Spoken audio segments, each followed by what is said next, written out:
কি ব্যাপার অভিজিৎ, খুব অস্থির দেখাচ্ছে, কি হয়েছে? আরে ভাই, ওই একটা ভিডিও কল আসবে, তার জন্যই ওয়েট করছি। Video call? এর আগে তোমাকে কখনো ভিডিও কলে কথা বলতে দেখিনি। কোনো বিশেষ ব্যাপার কি? আরে ভাই, তুমিও না প্রত্যেকবারই। আরে তেমন কিছু নয়। আরে আমাদের কেতনবাবু ছিলেন না, ওই ক্রাইম ব্রাঞ্চের। হ্যাঁ হ্যাঁ, কেতনবাবু, মনে পড়েছে। আরে উনি বললেন যে 12:30টার সময় আমার সঙ্গে ভিডিও চ্যাট করতে চান, আমায় সারপ্রাইজ দেবেন, সেই জন্যই ওয়েট করছি। ও, স্যার কেমন আছেন? কেতন স্যার, আরে আপনাকে তো একদম ফিট মনে হচ্ছে। আরে কেন পেছনে লাগছো বাবা? জানো, রিটায়ারমেন্টের পরে বডিটা একটু বেড়ে গেছে। একটু এক্সারসাইজ করতে হবে। আরে না না স্যার, সত্যি বলছি, আপনাকে খুব স্মার্ট লাগছে। হ্যাঁ, আচ্ছা এটা বলো, তুমি তোমার বিয়ের কার্ড কবে পাঠাচ্ছ? আরে স্যার, আপনিও না। দেখুন স্যার, আপনি সিনিয়র, আপনি আগে করবেন, তারপরে আমি করব। আমি লাইন ভেঙে আগে কি করে যাব স্যার? হ্যাঁ, আরে ভাই, নতুন বাড়ি কিনেছি, ব্যাস ওরে বাড়ির মালকিনও চলে আসবে, না হলে এই বয়সে আর কে মেয়ে দেবে বলো?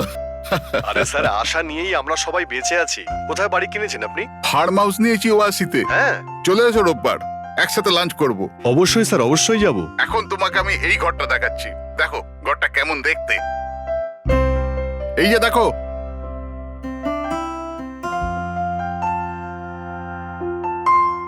এবার আমি তোমাকে দেখাবো আমার স্টাডি রুম।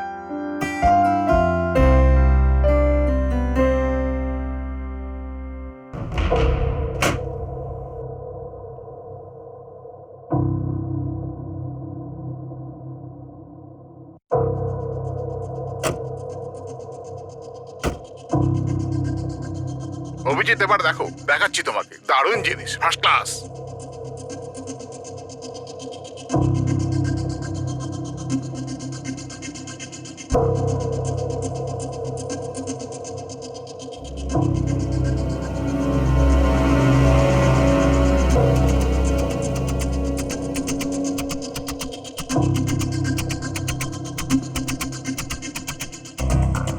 দেখলে অভিজিৎ, এটা হলো আমার স্টাডি রুম। স্যার খুব ভালো হয়েছে, খুব ভালো। স্যার, রুমটা একটু খালি খালি লাগছে, যখন ফার্নিচার এসে যাবে রুমটা কিন্তু দারুণ লাগবে স্যার। স্যার কি হলো?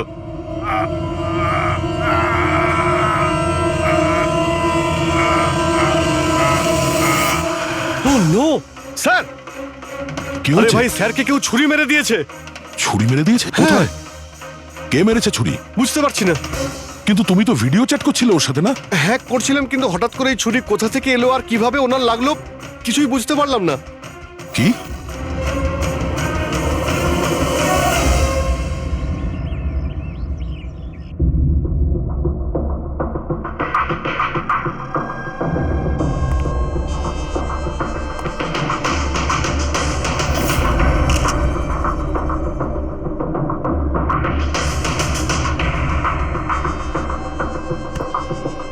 তুমি ঠিক আছো? হ্যাঁ ভাই, বুঝতে পারছি না এসব কি করে হয়ে গেল। স্যার স্যার কেতন স্যার তো 100 জনেরও বেশি আসামিকে জেলে পৌঁছেছেন। হতে পারে ওদের মধ্যেই কোনো একজন আসামি এই সব করেছে। হ্যাঁ, কিন্তু কিভাবে, কখন? কেতন স্যার আমার সঙ্গে কথা বলছিলেন, এইখানে বসেছিলেন, ওনার পিছনে কেউ ছিল না। তাহলে হঠাৎই ছুরিটা কে মারলো আর কিভাবে মারলো? তুমি একদম শিওর যে ঘরের মধ্যে আগে থেকে কেউ ঢুকে বসেছিল না? আরে না ভাই, কেতন স্যার ভিডিও চ্যাটে উনি পুরো রুমটা দেখাচ্ছিলেন, আমরা কথা বলছিলাম, আর রুমটা দেখো, এখানে কোনো জায়গাই নেই, সবকিছু তো খোলা, কেউ কোথায় কিভাবে লুকোতে পারে? তুমি বলেছ যে তোমার সামনেই কেতনবাবু দরজা খুলে ভেতরে এসেছেন। হ্যাঁ, উনি এই দরজাটা খুললেন, ভিতরে ঢুকলেন, আর উনি দরজাটা বন্ধও করেছিলেন। তাহলে তো পরিষ্কার ব্যাপার, খুনি এই ঘরের মধ্যে আগে থেকেই ছিল, পরে আসেনি। আর সেটাই তো ভাই আমি দেখতে পেলাম না কেন?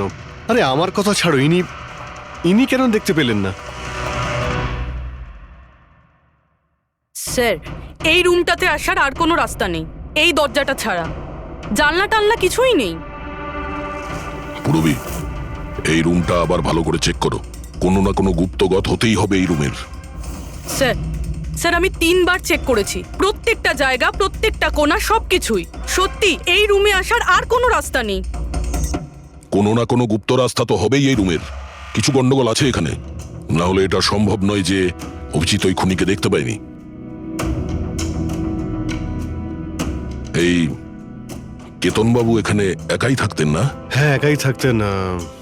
এখানে কেয়ারটেকার থাকতো। তাহলে এটা জানতে হবে যে কে কে ওনার সঙ্গে দেখা করতে আসতো, আর কে কে জানতো কেতনবাবুর এই নতুন বাড়ির ব্যাপারে। ইয়া, পঙ্কজ স্যার। এই কেয়ারটেকারকে ডেকেছো তুমি? হ্যাঁ স্যার, কথা হয়েছে, আসছে।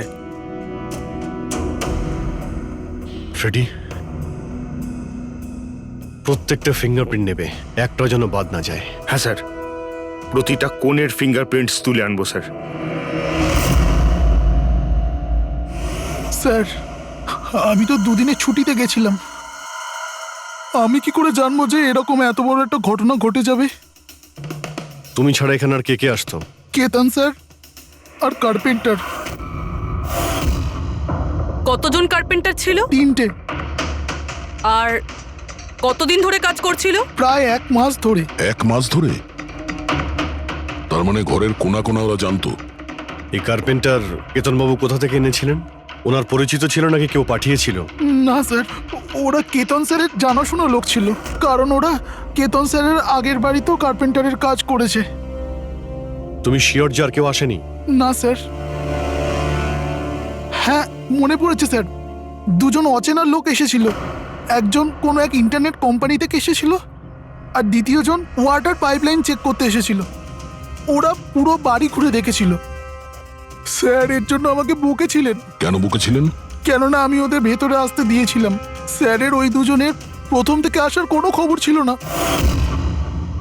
আর স্যার ইন্টারনেট কানেকশনের জন্য কাউকে কিছুই বলেনি। আর এটা কবেকার ঘটনা? এটাই 2-3 সপ্তাহ আগের কথা। ও, মনে হচ্ছে এই দুজনেই কোনো গন্ডগোল করেছে। আচ্ছা, 5 বছর আগে তোমরা যখন এই কেসটা সলভ করেছিলে, তখন কেতনবাবু ছাড়া এই টিমে আর কে কে ছিল? আমি, পুরবী, কেতন স্যার আর মহেন।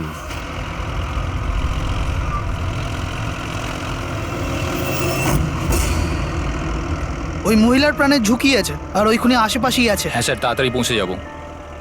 আরে 15 মিনিট লাগবে ওই ওয়ার্ড হাউস, আমরা এসেই গেছি।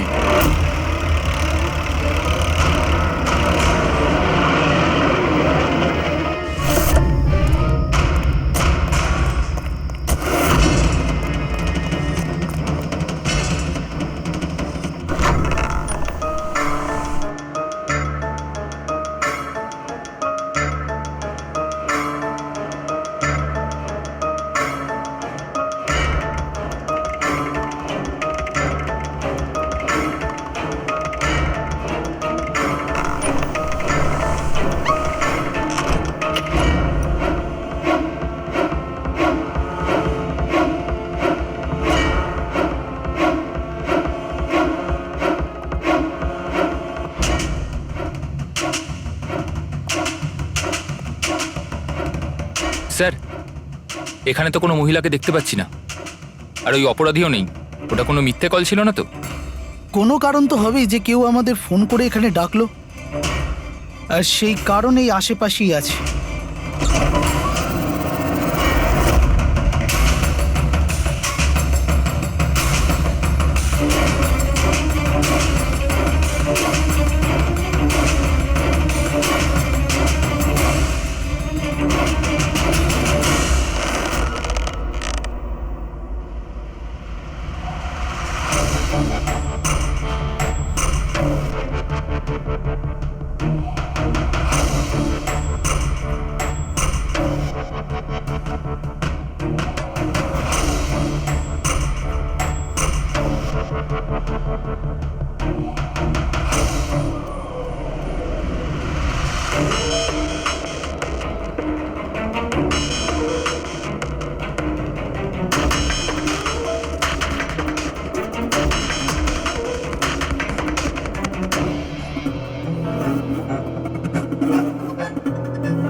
স্যার স্যার বিনোদ হ্যাঁ স্যারকে কেউ ছুরি মেরেছে। Sir sir oh no oh no, he is dead. তুমি দরজাটা দেখো, দরজা দেখো তাড়াতাড়ি। আরে দরজা তো ভেতর থেকে বন্ধ, তার মানে খুনি ঘরের ভেতরেই কোথাও আছে। ওদিকে দেখো, তুমি ভেতরটা দেখো, হ্যাঁ, তাড়াতাড়ি যাও। দেখছি।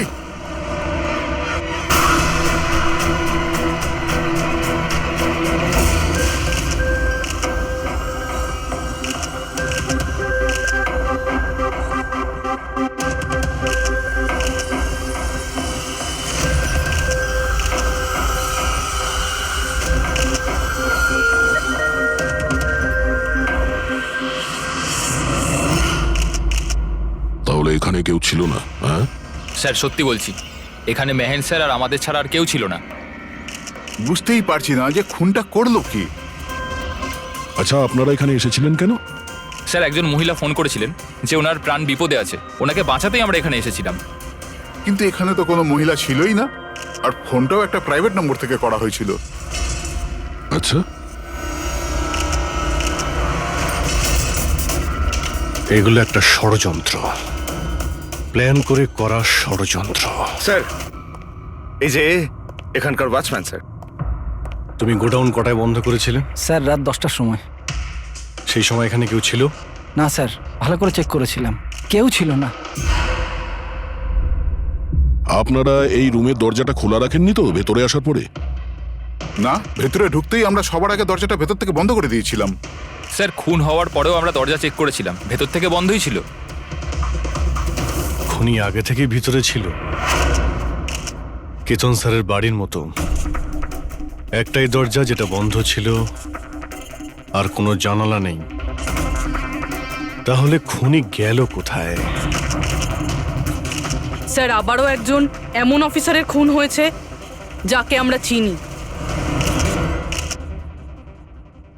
আমার মনে হচ্ছে খুনিকে আমি চিনি। অভিজিৎ, তুমি কি করে খুনিকে চিনবে? তুমি তো দেখোইনি খুনিকে বার। বুঝে গেছি স্যার, আপনি কার দিকে ইঙ্গিত করছেন।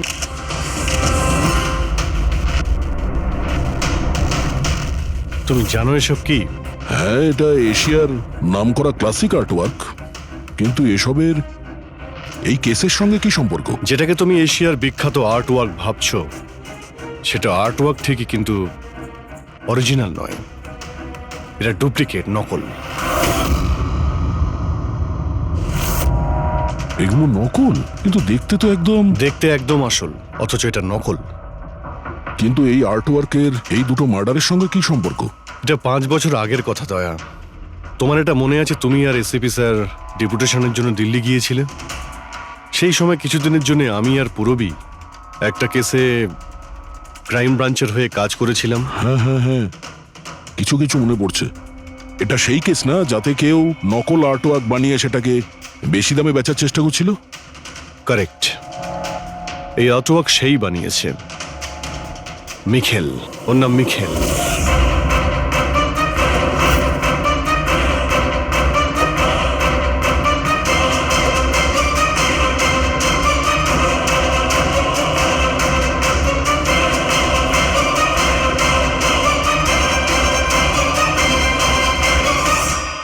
এমনটা নয় যে ওর প্রতিভা বাকি শিল্পীদের থেকে অনেক কম ছিল, তবে সত্যি কথা বলতে ও ওদের থেকে অনেক বেশি ট্যালেন্টেড ছিল।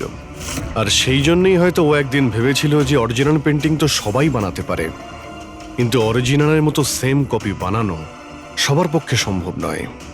আর এই কাজে এত টাকা ছিল যে ওর আসল পেন্টিং বানানোর কোনোদিনও প্রয়োজনই হয়নি। ও কোটি কোটি টাকা ইনকাম করেছিল মহান আর্টিস্টের অরিজিনাল পেন্টিংয়ের নকল পেন্টিং বানিয়ে। আর ওর কাজ এতটাই ভালো ছিল যে কেউ বলতে পারতো না যে পেন্টিংটা আসল না নকল। অনেকবার তো 30-40 বছরের আগের ক্যানভাসের পেন্টিং করেছে ও, অথচ সেটা কারো পক্ষে ধরাই সম্ভব ছিল না। কিন্তু একদিন পরিস্থিতি এমন হলো, অনেক আর্ট প্রেমী যখন কোটি কোটি টাকা লস করলো, তখন ক্রাইম ব্রাঞ্চ মিখেলকে ধরার দায়িত্ব আমাদের 4 জন অফিসারকে দেয়। কেতন স্যার, মহেন, পুরবী আর আমি। মিখেলকে ধরা এত সহজ ছিল না, কিন্তু কথায় আছে না, পিঁপড়েকে ধরতে হলে মিষ্টির ব্যবহার করতে হয়। আর এই পিঁপড়ের মিষ্টি ছিল ওর পুরনো ক্যানভাস আর সেই কেমিক্যাল যেগুলো ও ব্যবহার করত 200 থেকে 250 বছরের পুরনো পেন্টিং তৈরি করতে। আমরা সমস্ত আর্ট গ্যালারি আর দোকানে নজর রাখতে শুরু করে দিই যেখানে এইসব জিনিস পাওয়া যেত। যারা এই সমস্ত জিনিস কিনতে আসতো তাদের পুরো ঠিকুজি কুষ্টি পার করতাম আমরা।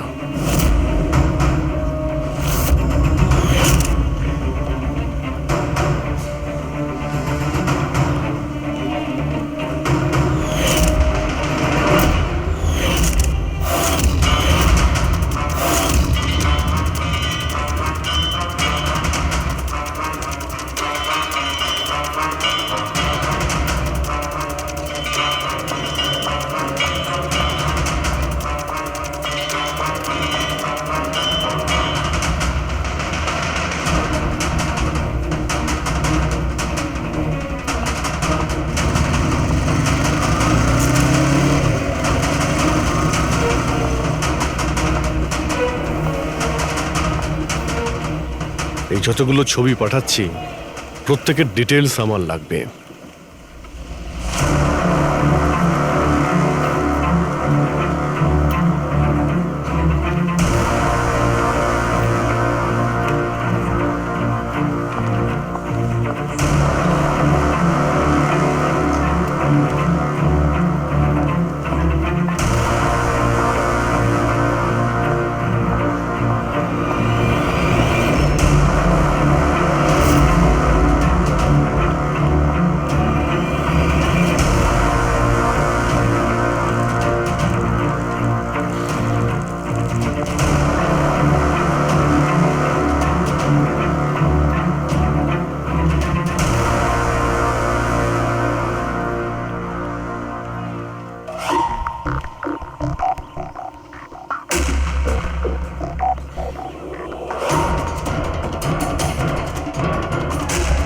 আর তারপরে 1 সপ্তাহ পরে আমরা এমন একটা মেয়েকে দেখলাম যে জিনিসপত্র তো কিন্তু তার কোনো আর্ট ব্যাকগ্রাউন্ড ছিলই না।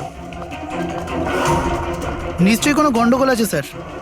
এই মেয়েটা ব্যাংকে কাজ করে, এর এই জিনিসগুলো কেন প্রয়োজন পড়ে, তাও আবার প্রত্যেক দ্বিতীয় দিন? হ্যাঁ স্যার, এই মেয়েটার প্রবলেম তো আছে মনে হচ্ছে।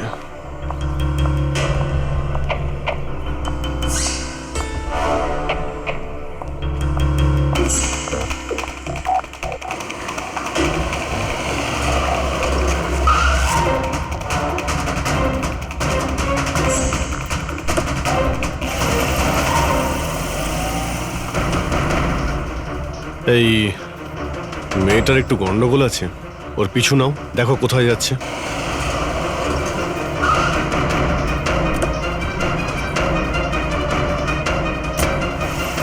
স্যার আমি ওকে 3 দিন ধরে ফলো করেছি, কিন্তু কিছু জানতে পারিনি।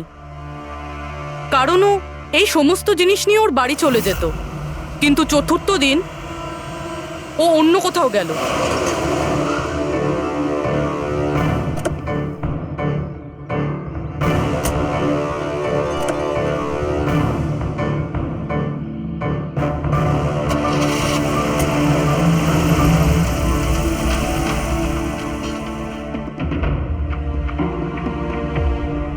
নিখিল, নিখিল, নিখিল,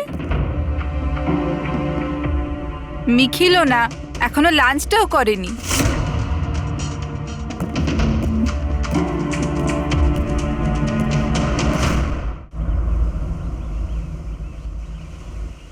এখনো লাঞ্চও করনি?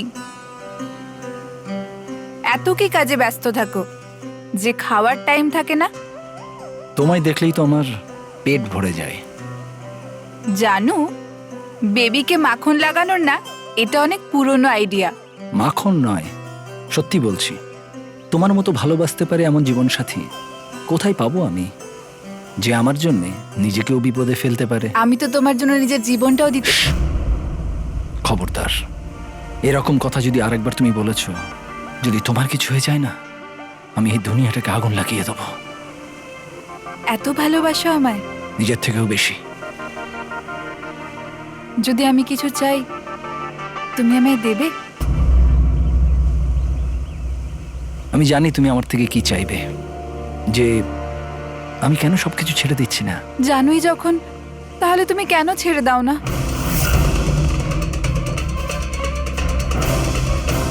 শীতল, মানুষের জীবনে দুটো নেশা হয়, আমার ভালোবাসার নেশা তুমি পূরণ করো, আর আমার দ্বিতীয় নেশা শিল্পীর, যেটা আমার কাজটাকে পূর্ণ করে। এই দুটোর মধ্যে একটাও যদি আমার থেকে দূরে যায় না, তাহলে আমি অসম্পূর্ণ থেকে যাব। আর আমি চাই যে ইতিহাস আমায় সব থেকে ভালো স্বামী আর সব থেকে ভালো আর্ট চোর হিসেবে মনে ব্যাস রাখে। মিখেল, অনেক ইতিহাস লিখেছ, বাকি জীবনটা জেলেই কাটিও।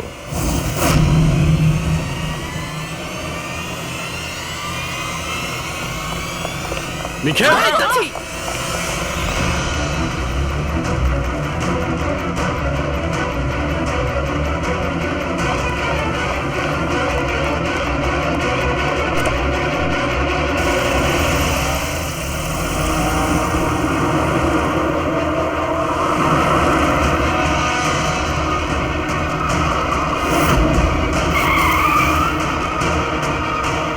প্লিজ আমার কথা শোনো, জেদ করো না, নিজেকে আইনের হাতে তুলে দাও please.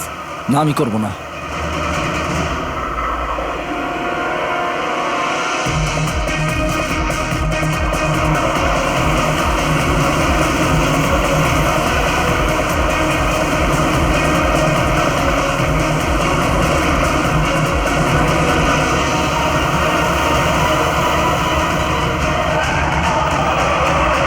Nikhil!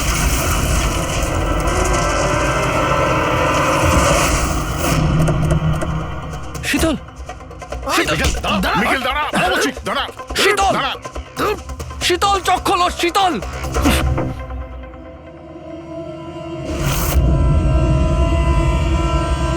She is dead sir. তোমাদের জন্য আমার শীতল আমাকে ছেড়ে চলে গেল। ছাড়বো না আমি তোমাদের। তোমার স্ত্রীর মৃত্যুর জন্য আমরা দুঃখিত, কিন্তু তার জন্য দায়ী আমরা নই, তুমি। না তুমি অপরাধের রাস্তায় হাঁটতে, আর না তোমার পাপের শাস্তি তোমার স্ত্রীকে ভোগ করতে হতো। কাজের শাস্তি কে পাবে এটা ভবিষ্যৎ বলবে। ওর 5 বছরের শাস্তি তো এতদিন শেষ হয়ে গেছে, কিন্তু ওর স্ত্রীর মৃত্যুর প্রতিশোধের আগুন হয়তো ওর মনের ভিতরে এখনো জ্বলছে। মানে কেতন বাবু আর মেহেনের পরে ওর টার্গেট এখন পুরবি আর তোমার ওপর। কারেক্ট। কিন্তু স্যার, ও এসব করছেটা কি করে? কারণ নজরে পড়ছে না কেন? এবার এই রহস্যের পর্দা তো মিখেলই তুলতে পারবে।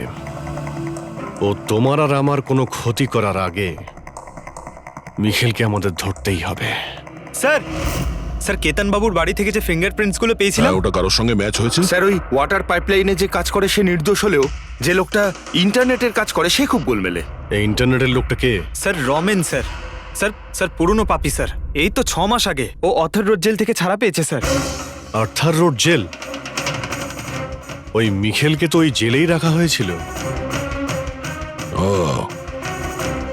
তার মানে ওই জেলেই এই অপরাধের প্ল্যানিংটা করা হয়েছিল, মিখেল আর ওই রমন জব মিলে নিয়ে। তুই নিশ্চয়ই আবার জেলে যেতে চাইবি না? না স্যার, আমি দ্বিতীয়বার জেলে পাঠাবেন না স্যার। যদি আজ আমি মিখেলকে না পাই তাহলে তোকে এখানেই পুঁতে দেবো। না স্যার, মিখেল আমার সাথে এখানেই দেখা করতো, এখানেই দেখা করতো, আমি সেখানেই নিয়ে যাচ্ছি আপনাদের। আমার মিখেলকে চাই, ব্যাস। হ্যাঁ স্যার, ওখানেই নিয়ে যাচ্ছি আপনাদের।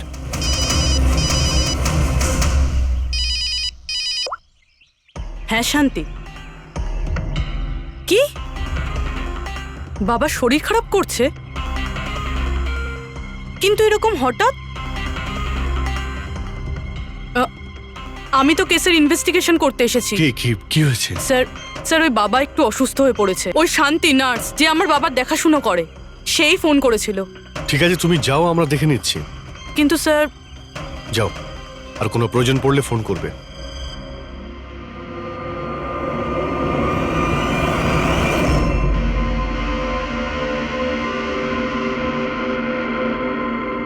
কি হলো স্যার?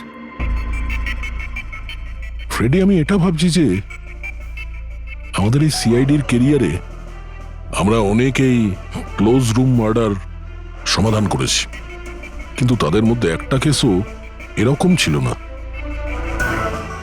হ্যাঁ স্যার, এর আগেও এরকম ঘর বন্ধ থাকার কেস এসেছিল।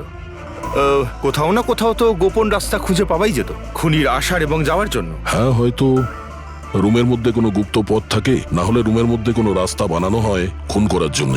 কিন্তু এখানে না তো কোনো গুপ্ত রাস্তা আছে, না রুমের মধ্যে কোনো গন্ডগোল করা হয়েছে, না।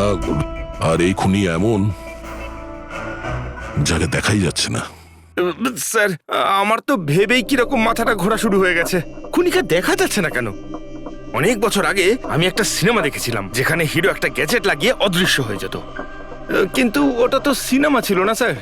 হ্যাঁ, ওটা তো সিনেমা ছিল, কিন্তু এটা তো বাস্তব জীবন। স্যার, কি ভাবছেন আপনি? এটাই ভাবছি, এর মধ্যে কোন জিনিসটা আমি বুঝতে পারছি না।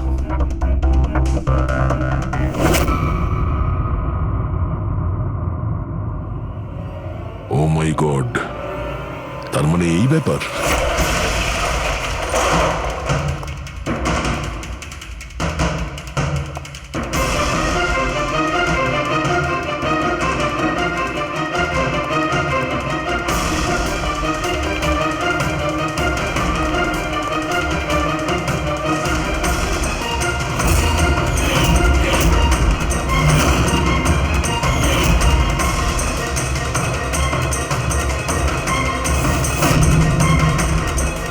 অনেকদিন ধরেই আমাদের চারজনকে ফলো করছিল, আর তুই ওকে হেল্প করছিলি এই সমস্ত কাজে। হ্যাঁ হ্যাঁ স্যার।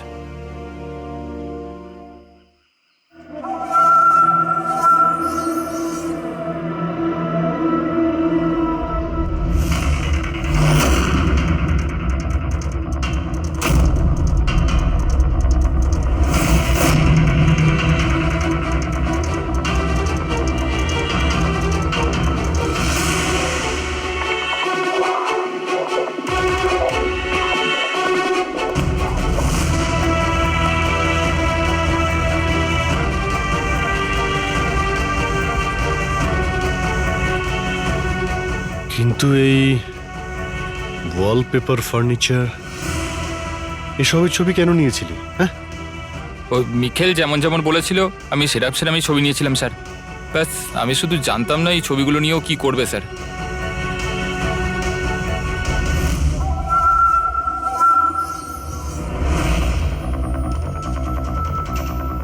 তাহলে কি এই ছবির মধ্যেই লুকিয়ে রয়েছে খুনের রহস্য?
হ্যালো, কেমন আছো অভিজিৎ বাবু?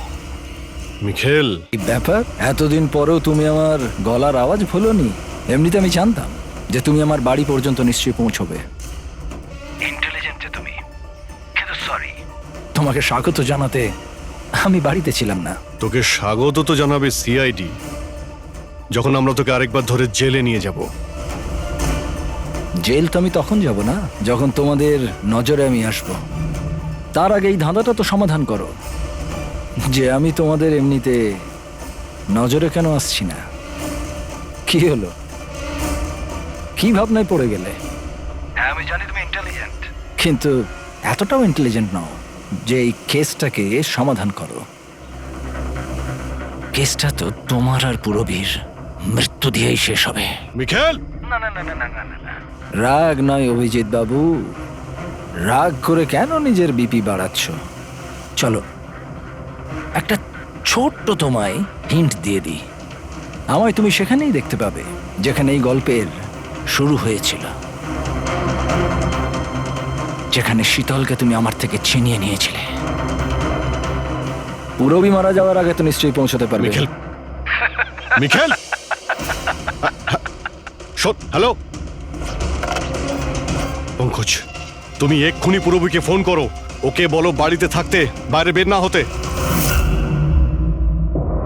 ও কি হলো স্যার? আচ্ছা, আমি যেটা ভাবছি সেটা যদি ঠিক হয় তাহলে জানা যাবে যে খুনি এগুলো কিভাবে করলো। কিভাবে? আশ্চর্য তো, বাবা তো পুরোপুরি সুস্থ আছে, তাহলে তাহলে শান্তি ফোন করে আমাকে ডাকলো কেন? আর নিজেও তো বাড়িতে নেই। ফোন করলাম, ফোনটাও ধরছে না।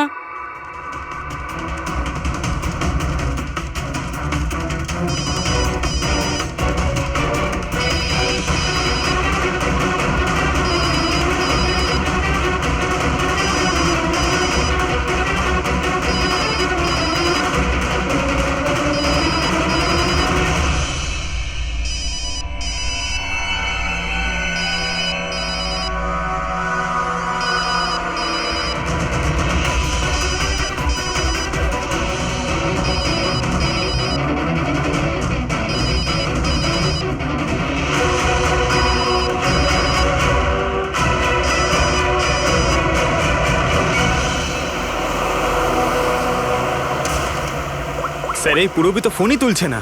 কি ফোন তুলছে না? কোনো প্রবলেম নেই তো? স্যার মিখেল ওর কাছে পৌঁছে যায়নি তো? হতে পারে ওই যে ফোনটা এসেছিল ওর বাড়ি থেকে ওর বাবার শরীর খারাপের ব্যাপারে, হতে পারে ফোনটা মিখেলই করেছিল। স্যার পুরবির কিছু হবে না তো? আশা করছি আমরা সময় মতো পৌঁছে যাব। যদি পুরবীর কিছু হয় তাহলে না,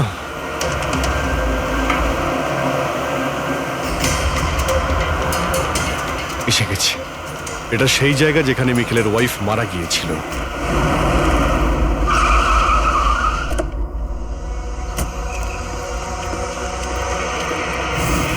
পুরবী!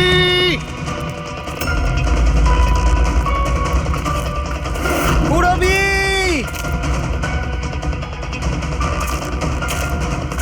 পুরবী! পুরবি! ওই দিকটা দেখো।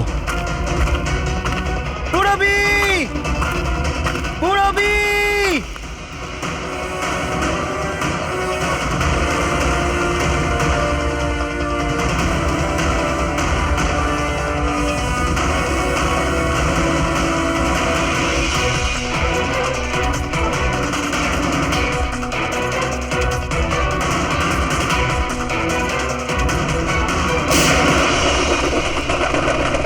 পুরবি!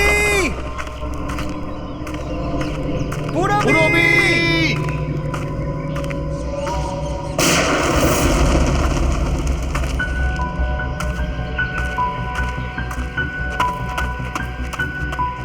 স্যার হ্যাঁ পঙ্কজ, জানি না স্যার কে গুলি চালালো।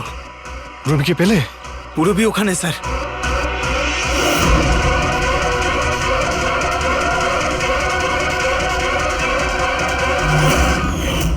ও নো!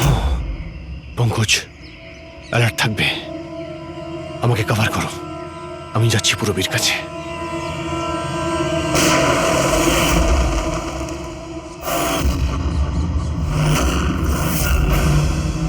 ভয় পেও না অভিজিৎ, এখনো মরেনি।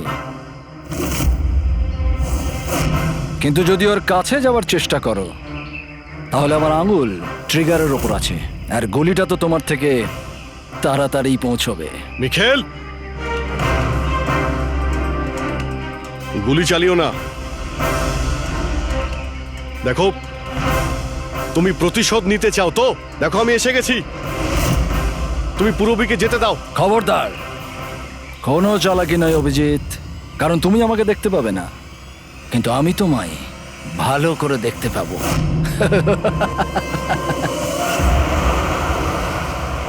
অভিজিৎ, আমার কথা মন দিয়ে শোনো, তুমি একদম রিয়াক্ট করবে না। তুমি এই মিখেলকে দেখতে পাবে না। তুমি আর কেতনবাবু, ওকে কেতনবাবু স্টাডি রুমে দেখতে পাওনি।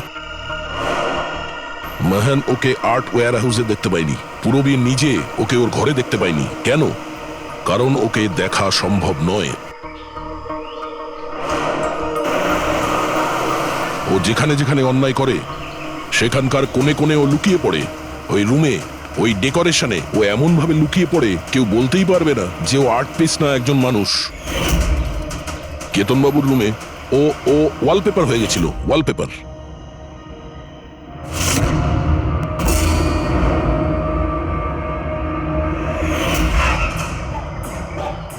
আর মেহানের ওই ওয়্যার হাউসে ও ও পোর্ট্রেট হয়ে গেছিল।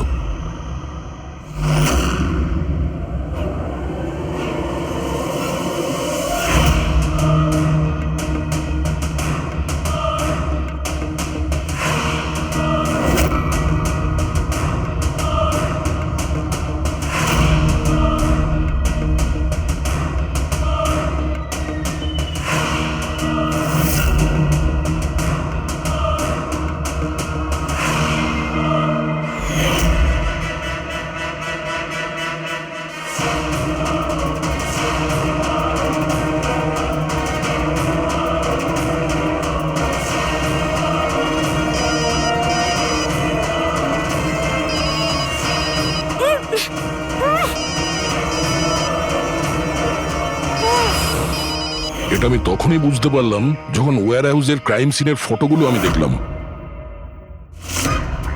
তখনই আমার নজর ওই পোর্ট্রেটের আঙুলের ওপর গেছিল।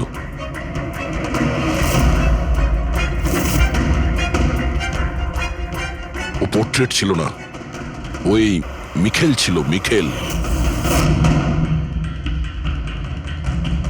ওকে দয়া, পঙ্কজ সাবধানে, পঙ্কজ সাবধানে, জঙ্গলে লুকিয়ে আছে।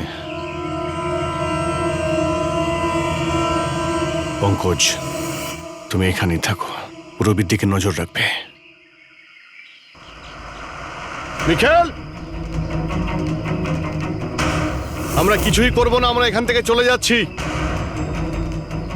তবে তুমি পূরবীকে ছেড়ে দাও প্লিজ।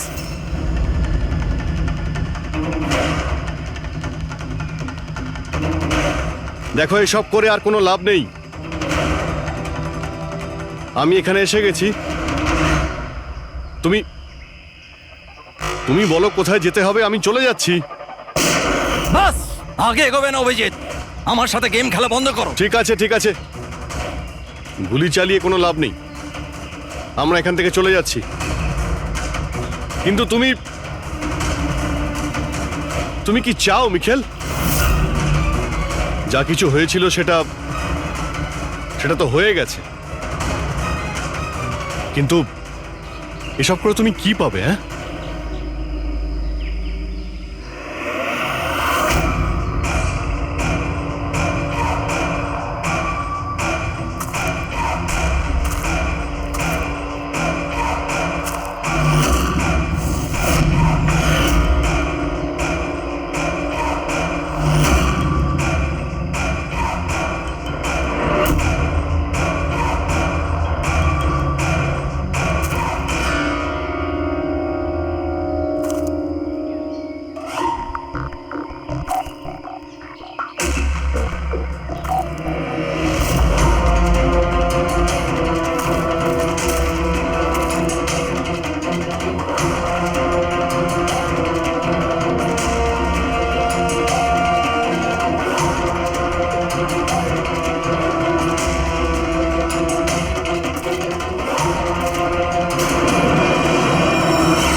আমার শীতলকে তুই আমার থেকে নিয়েছিলি, আমি তোকে ছাড়বো না।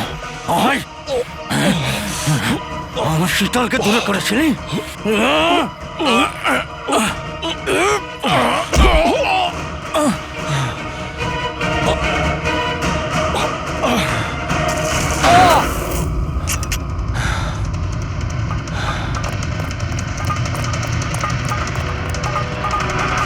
রবি তুমি ঠিক আছো তো? তোর আসল জায়গা জেলে, আর এইবার তুই বাইরে আসবি না, সোজা ফাঁসিতে ঝুলবি। আমার বউয়ের জ্বলন্ত চিতা দেখে আমি শপথ নিয়েছিলাম যে যতক্ষণ না তোমাদের চারজনকে আমি শ্মশানে পাঠাবো, না বেঁচে থাকবো না মরবো। দুজন তো গেল, এখন তোমরা দুজন বেঁচে। তোমাদের আইনকে বলো যেন শক্ত থেকে শক্ত জেল বানায়, কারণ এবার কোনো জেলই তোমাকে আমার থেকে বাঁচাতে পারবে না। ঠিক আছে, চলো নিয়ে যাও একে। চল চল।